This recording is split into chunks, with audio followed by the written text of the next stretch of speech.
రాష్ట్ర అభివృద్ధి అమరావతి కేంద్రంగా నిధుల కేటాయింపుపై మాజీ మంత్రి ధర్మాన ప్రసాదరావు తీవ్ర విమర్శలు చేశారు. రాష్ట్రంలోని నిధులను అమరావతి అభివృద్ధికే వెచ్చిస్తున్నారని, ఇదే పరిస్థితి కొనసాగితే మరోసారి రాష్ట్ర విభజన డిమాండ్ వచ్చినా ఆశ్చర్యం లేదని వ్యాఖ్యానించారు. ముఖ్యమంత్రి చంద్రబాబు నాయుడు అనుసరిస్తున్న విధానాల వల్ల ప్రాంతీయ అసమానతలు పెరిగి విభజనవాదం మళ్ళీ బలపడే పరిస్థితులు ఏర్పడవచ్చని అన్నారు.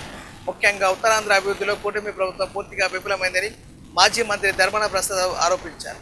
మీరు ఒక్క ప్రాంతానికి చాలా ప్రాధాన్యత ఇస్తున్నారు. ఈ డబ్బంతా ఎక్కడ పెడుతున్నారు? తీసుకెళ్ళి అమరావతిలో పెడుతున్నారు. ఇది ధర్మమేనా అడుగుతున్నాను నేను. ఆనాడు హైదరాబాదులో 70-80 సంవత్సరాలు మొత్తం రాష్ట్ర ప్రభుత్వానికి వనగూరినటువంటి నిధులన్నీ ఖర్చు పెట్టడం వల్లనే కదా మా ప్రాంతంలో జరిగిన అభివృద్ధి మాకే చెందాలి అన్నటువంటి ఆకాంక్ష, స్వార్థమే మనల్ని తరిమేసేదానికి దారితీసింది.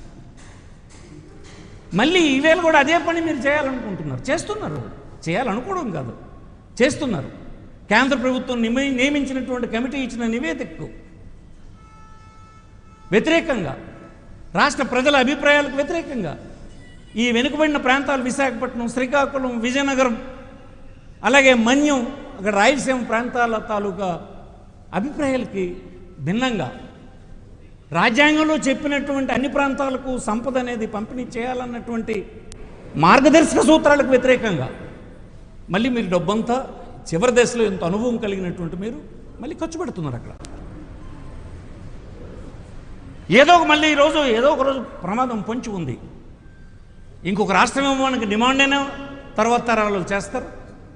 ఎక్కడి నుంచి మీరు పొండన్నటువంటి స్లోగన్ అయినా ఆ ప్రాంతంలో ఇంకొక రోజు రాదనేది కూడా నేను చెప్పలేను. ఇది ఎంతమాత్రం ఆమోదయోగ్యం కాదని మీకు మనం చేస్తున్నాం. ఈ ప్రాంతాలను మీరు నిర్లక్ష్యం చేయడం కరెక్ట్ కాదని మనం చేస్తున్నాం. ఈ ప్రాంతాల్లో ఉండే సమస్యల్ని నిర్లక్ష్యం చేయడం కరెక్ట్ కాదని చెప్తున్నాను. మీరు రేపు భోగాపురం తోటి అయిపోయింది ఈ ప్రాంతాన్ని, నేను అలా చేస్తాను ఇలా చేస్తానని మీరు చెప్తారు వేదిక మీద. మాకు తెలుసు, అంతకంటే మీరేం చేయలేదు కనుక